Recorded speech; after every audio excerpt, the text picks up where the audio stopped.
That's Nick. And that's Joseph. And today we're here to talk about Heads of State, the third film directed by Ilya Naishuller, which Amazon Prime dumped on its streaming service July 2nd, 2025.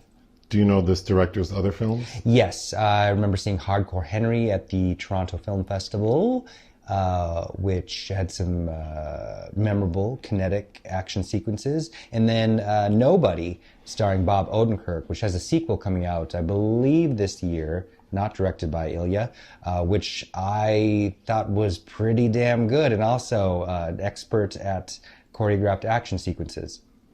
What is Heads of State about? When the UK Prime Minister and US President become the targets of a foreign adversary, they're forced to rely on one another to thwart a global conspiracy. What is your pull quote? Flaccid in every conceivable way, Heads of State is yet another mind-numbing piece of gloss schlock, lazily burbling nationalist reveries betwixt a boring odd couple caught in a bad bromance. Mine. Heads of State isn't funny enough, well-written enough, or action-packed enough to be memorable. In this film, NATO stands for Nonsensical Attributes, Tepid Origins. Dang.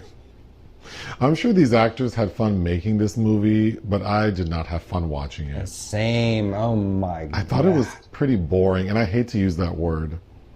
Well, it's a word for a reason. So, to tell the story most simply, you just have to spoil it right away. And the story really is about the US president. The prime minister of the UK is kind of like just tagging along. But basically, the US president, played by John Cena, has just won the election. He is a successful blockbuster actor who just decided to run for president and won. So he's new to the gig, but his favorability is very high.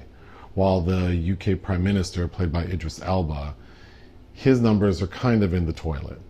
So they're supposed to meet because NATO's meeting, and it's an opportunity to sort of show unity between these two leaders. Mm-hmm. But, and this is the spoiler, the Vice President of the United States wants to take down the president. Carla Gugino. Because she thinks he's an imbecile. Well. So she enlists the help of this nefarious, nebulous, I think supposedly Russian man. Well, Paddy Considine is certainly not Russian, but yes, he's playing, what's his name, Gadrov? To basically take down Air Force One with the president in it and the UK Prime Minister so that she, the vice president, can become president, which would give the villain, Gadrov, access to Echelon, which is like the intelligence software that's used, I guess.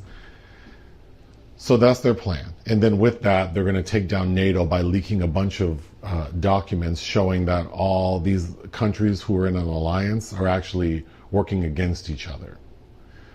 So that's what she's up to. But she doesn't plan for the president not dying. He and the prime minister actually end up parachuting into Belarus. And before they jump out of Air Force One, they're told you need to make your way to a safe house in Warsaw, Poland. And if you've ever seen Agnieszka Holland's Green Border, getting out of Belarus might not be that easy, but here they do. I thought the bulk of the movie was going to be these two people trying to get from Belarus to Poland. Mm-hmm. But nope, they, within minutes, get to the safe house, which is being run by Jack Quaid. Ugh. But basically, the bulk of the movie is Gradov trying to, because he knows that the leaders are not dead, trying to kill them, while the vice president, who's now the acting president, is actively trying to sabotage NATO. And of course, the leaders are able to make it to safety. They have a final confrontation with the villain. They kill his ass. And then right as the NATO leaders are about to take a vote to dismantle NATO, Idris Elba and John Cena show up and give what's supposed to be an impassioned speech. And I guess all's well that ends well. We fast forward a little bit and see that trust within these countries is starting to rebuild within NATO. This feels like a science fiction film now in 2025. You're forgetting a major character. Well, because I thought she was so unnecessary. So Priyanka Chopra Jonas plays this, like, the number one MI6 agent, who in the beginning of the film is killed in like a tomato food fight. In Spain. Literally. And the first thing I said when, because she's doing a fake, like, news anchor report, because that's what she's posing as in the country. And I'm like, the food fight is the biggest waste of resources until I finish this film, which is a bigger waste of resources. Well, we think she's killed, and then she pops up halfway through to, like, rescue. You know, the third build star is not killed. Like, it's just so... We can get to it, but basically she is the love interest of Idris Elba, and I just hated that plot point. Mm-hmm. Because they were together until he decided to... run for prime minister. To make the world a better place. He wanted to build a better world for her so that they could grow old in it. I thought that was so corny. And then at one point, she says about their romance that we had this perfectly imperfect thing. I just hated all of that. Oh, these goddamn screenwriters. Josh Applebaum and Andre Nemec, the writers behind those Megan Fox Teenage Mutant Ninja Turtle films, and then Harrison Query, who's got an upcoming series on JonBenet Ramsey, which I'll watch. Yeah. But wow, not funny, not smart, not anything. Yeah, it's like it needed to go further in at least one direction, because the humor's not there. There are moments that are amusing. That was a dig to the Jonas Brothers. But... Oh. So the casting of these two men, who I both like. They both feel like the straight man, though. Like John Cena, I suppose, is the funny one, but I don't. Well, I think inherently, as like, you know, his screen presence is likable and humorous, but the jokes aren't there. And then Idris Elba's playing it very serious. Yeah. So that already is like not satisfying. Then I feel like the political themes that it's sort of touching are intriguing, even provocative.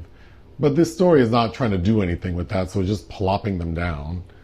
And then the action sequences, the choreography feels, it's not bad per se, but it doesn't feel inspired. It feels like the actors did like a week of training to learn this choreography. And compared, I don't think the action sequences are bad. Again, they just feel boring and rote. And I think what's most disappointing about because like 15 minutes in, I'm like, God, this is really dull. I guess we're going to have to depend on the action sequences to, give us life here.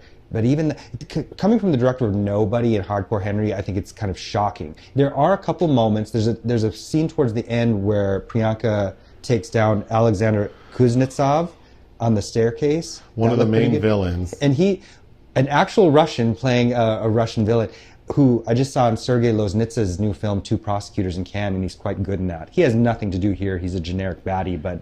There's a scene where the two of them fall, like, backwards on a stairwell, and the way he hits his head, that was probably the one scene that was, like, jarring to me. Uh-huh. But aside from that, it's giving Argyle to me.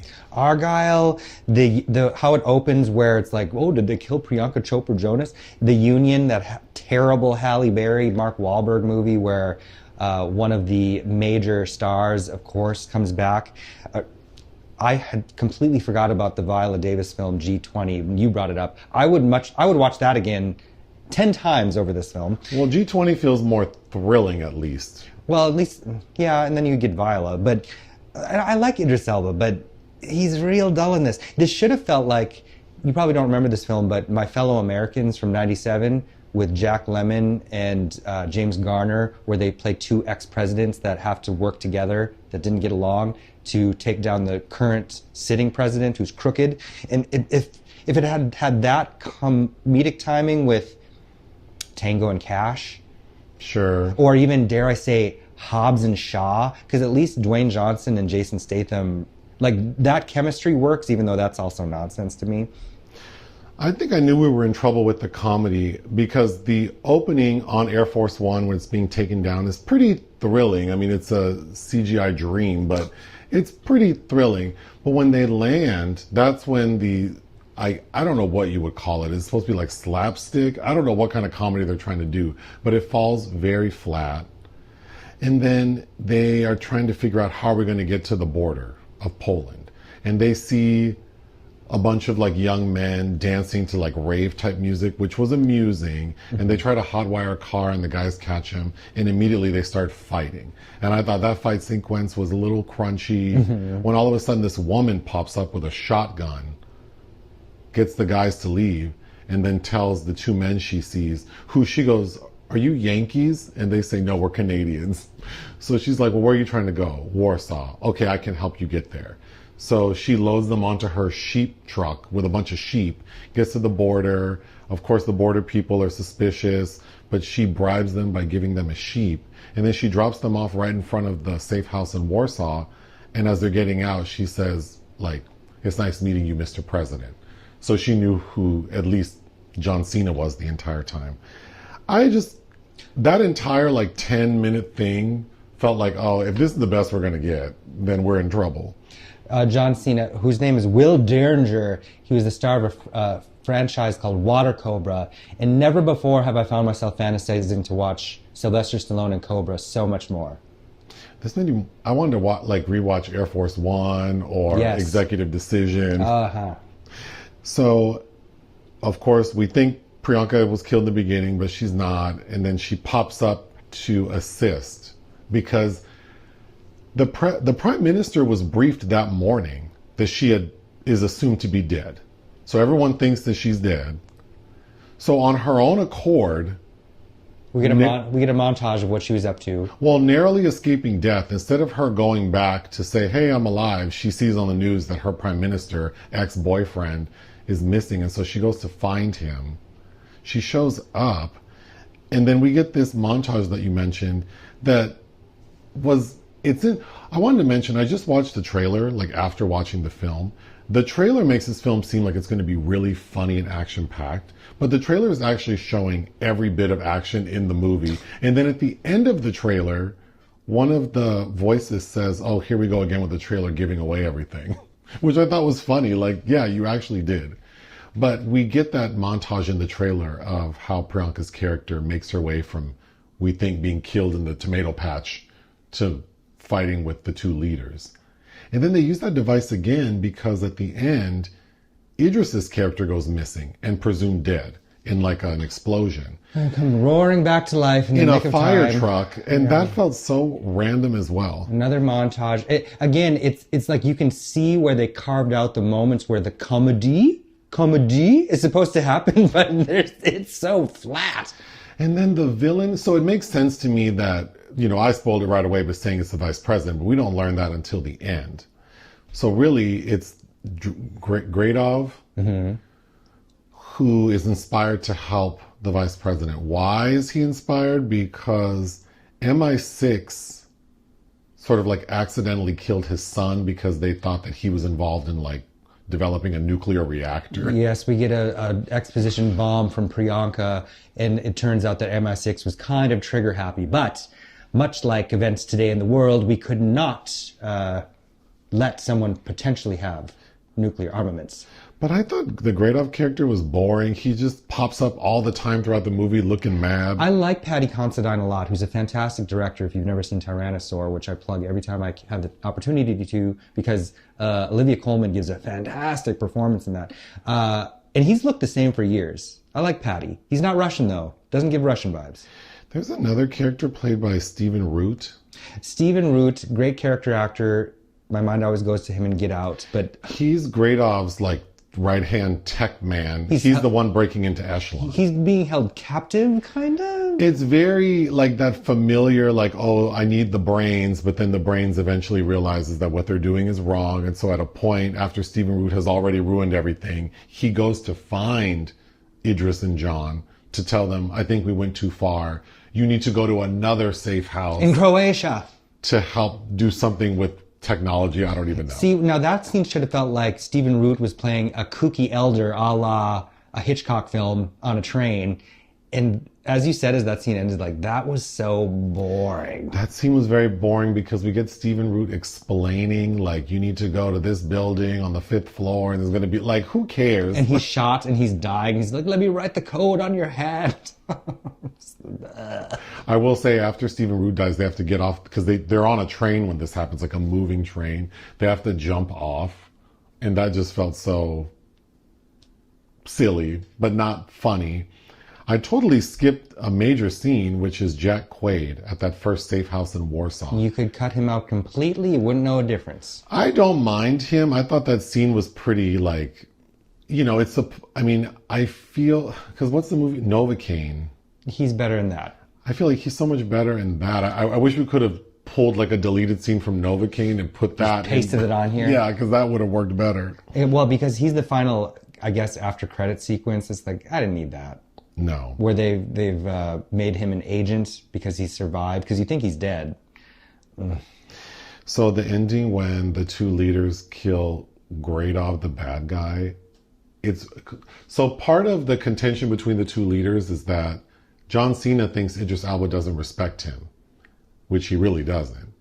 And then when they first meet, Idris Elba's playing like, I've never even watched your movies. But then in the end, when they're trying to figure out how are we going to take down Gradov, we can't let him get away, and he's on a helicopter. That's when Idris goes, well, remember in Cobra Jack 2 or whatever movie it is? Water Cobra 2. Water Cobra 2, and that's when it's revealed, oh, you are a fan of my movies. You did this move. And so they do that move, which involves Idris taking a shot so that John Cena can he can use that distraction to take down the bad guy. I feel like that's not a very elevated plan, but he takes pretty simple. He takes the statue of like a Cupid and throws it in the propeller of the helicopter the bad guy's on. Isn't that the end of G20 with the helicopter? Yeah. And Viola and her daughter? They were being sold the same bullshit over and over. And then another plot point to why they don't get along initially is that John Cena feels like Idris Elba supported his opponent during the election by taking him for fish and chips. So, of course, at the very end of the film, they're sitting in a pub, and Idris asks, are you hungry? Yes. Well, great, I ordered something for us, and it's fish and chips. You know what would have been funny if John Cena walked into that pub and been like, where's my fish and chips, bitch? Like something. Know. It's just like, oh, like he acts so surprised, like, oh, of course. I'm tired of talking about this movie. What would you give Heads of State? 1 star film. I was bored, but you know, there are some likable-ish things. I would give it 1.5 out of 5. Join us on Patreon and listen to our podcast. Bye.